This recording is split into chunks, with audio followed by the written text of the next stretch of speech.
Saudara, Sendang Nyat Nyono merupakan salah satu wisata religi yang terletak di Ungaran, Kabupaten Semarang. Air Sendang Nyat Nyono dipercaya dapat memberikan khasiat mulai dari kesehatan, rezeki maupun ketenangan batin atau spiritual.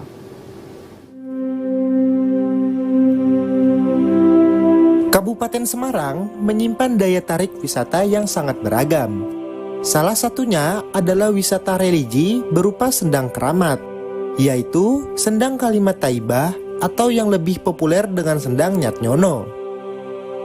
Lokasinya berada di kota Ungaran, tepatnya di Desa Nyat Nyono, Kecamatan Ungaran Barat. Yang membuat menarik, air sendang ini dipercaya dapat memberikan khasiat, mulai dari kesehatan, rezeki, maupun ketenangan batin atau spiritual. Sendang ini masih berada dalam satu wilayah dengan makam salah satu pemuka agama Islam yang terkenal, yaitu Waliullah Hasan Munadi. Perkembangan sendang ini dari tahun 86 hingga sekarang juga tidak bisa dilepaskan dari jejak para ulama terdahulu. Satu keajaiban pada waktu itu ini saya juga ngomong sejarah juga, karena pada munculnya sini ini tahun 86, 87. Nah, ini ceritanya itu diawali dengan warga sini itu berniat untuk membugar masjid peninggalan Waliullah Hasan Munadi, itu pada waktu itu masyarakat iuran, tapi karena belum mencapai angka untuk pembangunan, ya akhirnya para sesepuh dusun dari tokoh agama dusun sowan di Watu Congol di tempat Mbah Ahmad Abdul Haq, terus sowan Mbah Abdul Hamid di Kajoran. Dari sana diberikan petunjuk, beliau itu hanya ngendiko bahwa Mbah Hasan Munadi itu duitnya banyak. Nah, intinya seperti itu. Dan tidak lama kemudian ada seseorang yang datang di sini mencari sumber air yang paling baru. Itu atas amanah mandat dari Mbah Ahmad Abdul Hadi. Setelah sumber mata air ditemukan, tanpa diduga banyak yang berbondong-bondong datang ke sini. Asal dan tujuan pun berbeda-beda. Banyak dari pendatang memberikan sumbangan, hingga akhirnya uang yang terkumpul digunakan untuk pembangunan masjid dan perawatan sendang.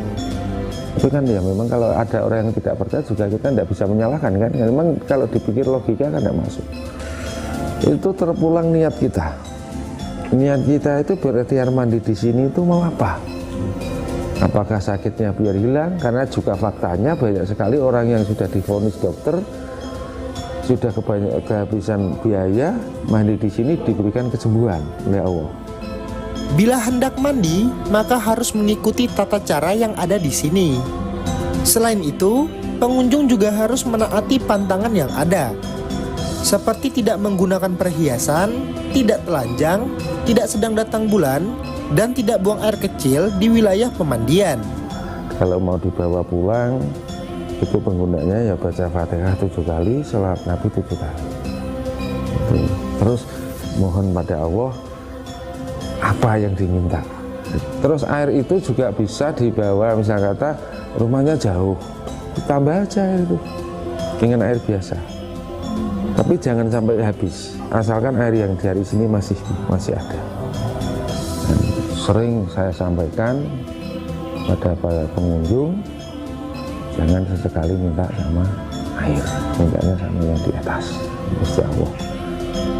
Walaupun syarat dengan nuansa Islami, Sendang Kalimat Thaibah ini sebenarnya terbuka untuk umum. Siapapun boleh berkunjung ke sini, apapun latar belakangnya. Doanya pun bisa disesuaikan dengan kepercayaan dan keinginan masing-masing. Pengunjungnya juga banyak yang berasal dari luar kota. Bahkan ada yang dari mancanegara, seperti Malaysia, Singapura, dan Thailand. Tidak ada aturan yang mengikat ini. Cuma kalau ada pengunjung dari luar daerah, memang kita juga harus mengikuti birokrasi. Kalau sini sifatnya bebas. Orang tatoan, perempuan tatoan boleh. Wong saya yakin orang yang datang sini itu semua susah. Berdoa karena susah, kepengen ini, kepengen itu. Intinya kalau sini bebas. Besar, kecil, tua, muda, bebas 24 jam. Tempat ini semakin ramai ketika malam Jumat, akhir pekan, atau hari besar seperti malam 1 Suro. Untuk berkunjung ke Sendang, anak pedagang yang menjual botol dan jerigen kosong. Muhammad Fazer, Vendar Diuda, Rida Fadila, Rodsita Rahma melaporkan.